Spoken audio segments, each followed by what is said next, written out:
in your article called "Fuck the Modern NBA," which has aspects I agree with, but it puts me in an odd position, Freddie.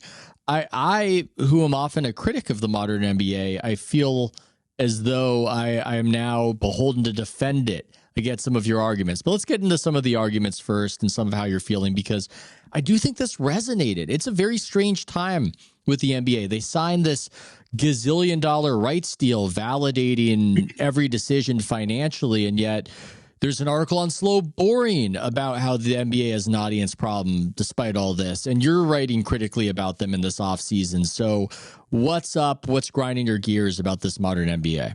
10 years ago, the three biggest players in the league were, in terms of like public penetration and stardom and like moving units, were LeBron James and Steph Curry and Kevin Durant.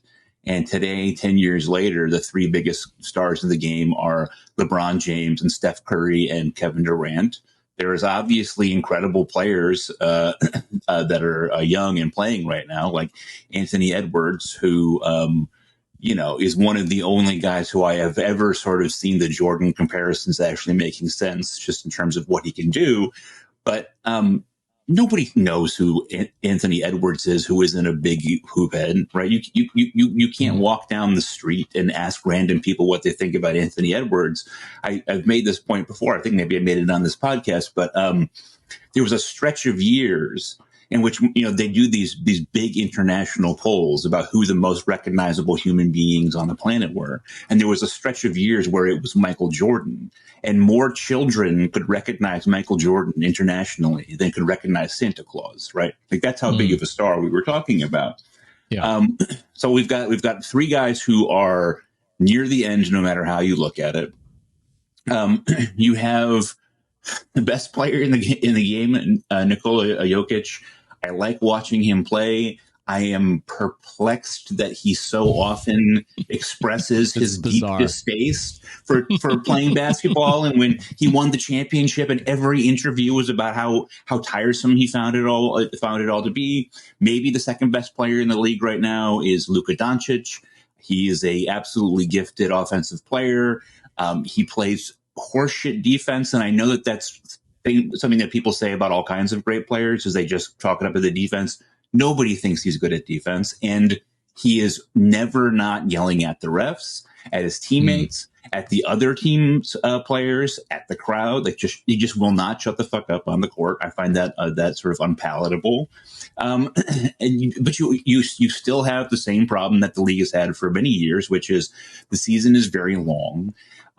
You have a constant push and pull between the players and teams who have a natural and legitimate desire to keep their players healthy until the postseason arrives, which necessarily requires pulling them out of some games. But then you have the league, which has a very natural and justifiable distaste for that sort of load management stuff, because it's super expensive to bring a family of four to an NBA game, right? Like, I mean, yeah. If you are like an average American family and you want to go take your family to an NBA game, that is something that you must spend months preparing for financially. And if you show up to the game and Joel Embiid is once again being pulled for a sore hamstring, right? Like, that's the sort of thing that can kill a young fan's interest. And so the league has that problem structurally, that it's too long. You have just the All-Star game, which has reached this sort of bizarre meta level that you've written about, which is just like, no one is pretending like the players give a shit. Adam Silver is just openly sort of lamenting to everyone that the games mean nothing. And then there's this thing with like how the game is played now, which, look, I said in the piece, I will say it again. This is an aesthetic problem that I have. It is subjective. I think jacking threes has been just statistically proven to be the best approach right now. And I think that, Joe Mazzulla, who's as smart as anybody in the league, said repeatedly this season that he does not care about how many his team makes when it comes to three-pointers. He just wants them to take a lot, that's what he cares about, because that's good strategy in the NBA right now, and it does win championships. the Celtics shot the most threes in the league this year. They shot like 42 threes a game they attempted. They won the championship. The second most was the Mavericks, who were the other team in the finals. Right? This works. This is a winning approach. I find it deeply dispiriting to watch. And if you watched Jason Tatum's performances in the finals, he got a little bit better as the series went on. But the first couple of games were so hard to watch. And it is the combination of watching the best player on the best team in the league that is easily winning these games, right? These games are not in question. They're blowing the other team out. And you watch their best player bring the ball up, and from the top of the three-point line, jack yet another transition three, watch it clang off of the iron, and then like knowing that that's exactly the shot that Joe Mazzulla wants him to take. That's exactly a shot that Brad Stevens wants him to take. I figured it out just looking at the numbers. Like the Celtics missed 26 threes a game this season, right? And there's just something about that I just find sort of soul deadening, right? Like it's just not a version of basketball that I enjoy watching. And while I understand that teams are going to do what strategically makes the most sense, I have to register the fact that, like, as a fan, as someone whose job it is just to enjoy the product, is to say, I don't like this. In the specific, the Boston Celtics, who have been held up as this epitome of what has gone wrong. Here's what I will say about them. Are they a dominant team in the way their point differential would suggest in comparison to the Shaq Kobe Lakers, the Warriors team I covered? No. But at least that point differential suggests some meaning in the regular season. I think it's actually a pretty good thing that a team that was dominant in the regular season at least indicated that that part of the season matters somewhat by coming through in the playoffs. And I would add this. I agree with you on their offense not being aesthetically what one might want, but I really respect the defensive strategy that they employed. And it reminded me of some of those great defenses of past championship teams. And I loved the versatility and I loved the strategy that they employed against Luka in saying, look, we know you want to pass. We know you're not in shape. We are not going to send help. And you might burn us for 40, but you will be completely spent. And we're just going to Muhammad Ali, George Foreman you. That was that fight, right? Where that happened, where that rope-a-dope. I'm no boxing expert. I thought that was all pretty good. And as long as defense still matters, it's not just a game of jack up the most threes, rely on variance. As long as defense still matters, something still matters within the NBA. So that is my defense in the specific of the Celtics as carrying some torch for some meaning in a league that might have gotten a bit decadent. Yeah, I mean, look, the roster construction of the Celtics has been incredible. I admit that I was a little confused when Brad Stevens took over a front office role instead of being the coach, and I thought, he came from Butler. Like, does he know how to put together an NBA roster? It turns out that yes, he certainly does. The defense was inspiring, and it's good to see. I mean, look, as you suggested, like the NBA has the most sort of predictable champions of the four major sports. And that's either good or bad, depending on how you see it. I mean, people do like upsets, but it is true that at the end of the NBA playoffs, I more often feel like the actually best team won the championship than in any of the other major sports, right? A pitching staff or a goalie can ruin a championship run. Football is, one game championship, these one and out playoff systems. So, flukes can happen all the time. But it's like, look, there's just in sports you have to gradually evolve the rules in order to make sure that the product is aesthetically appealing.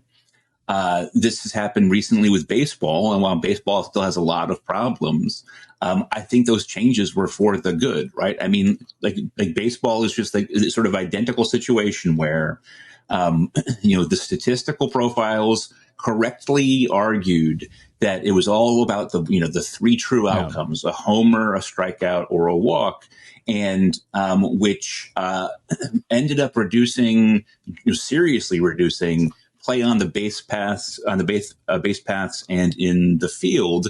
And like those are the two most exciting parts of baseball, right? Like that's where there's variability. That's where there's like you're holding your breath. Is he going to make this catch? Is he going to steal the space? And so baseball has started to make changes in order to sort of reemphasize that part of the game because it's important.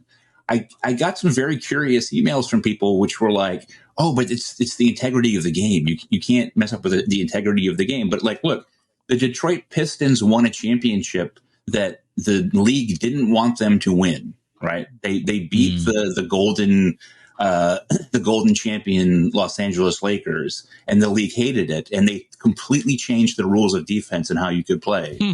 And crushed that Detroit Pistons team because they thought that was best for the league. And the other thing I say to these people is the 3-point shot didn't exist 40 something years ago, right? Like this, that is a modern addition as well.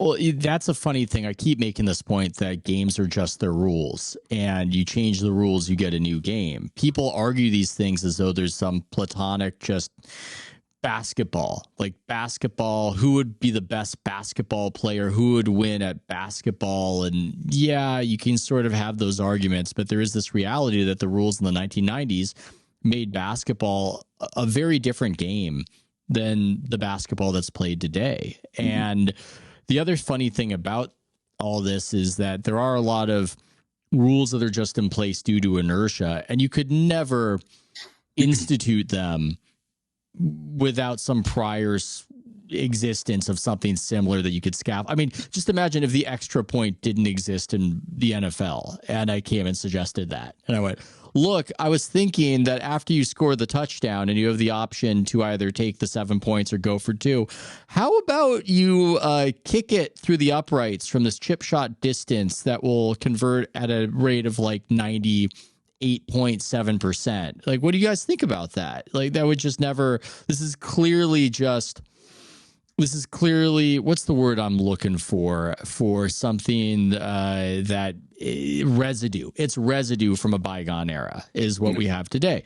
But it's so tricky with sports because tradition matters. And that's part of what appeals to people about the whole thing. But I do think it's this maybe similar to politics, this art of trying to modernize what you need to modernize and discard what's been holding you back.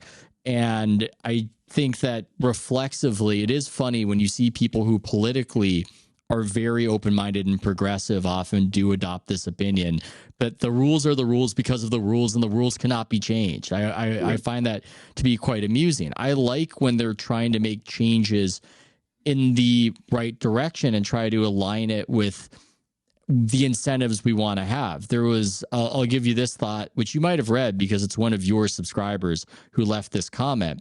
And they were quoting somebody who's an expert at video games. And the quote is, if left to their own devices, players will optimize all the fun out of the game. I think it's a pretty good quote, Freddie. What do you think?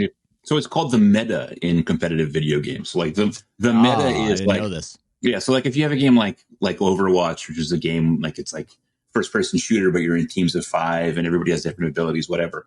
At the highest level of play, everyone plays exactly the same.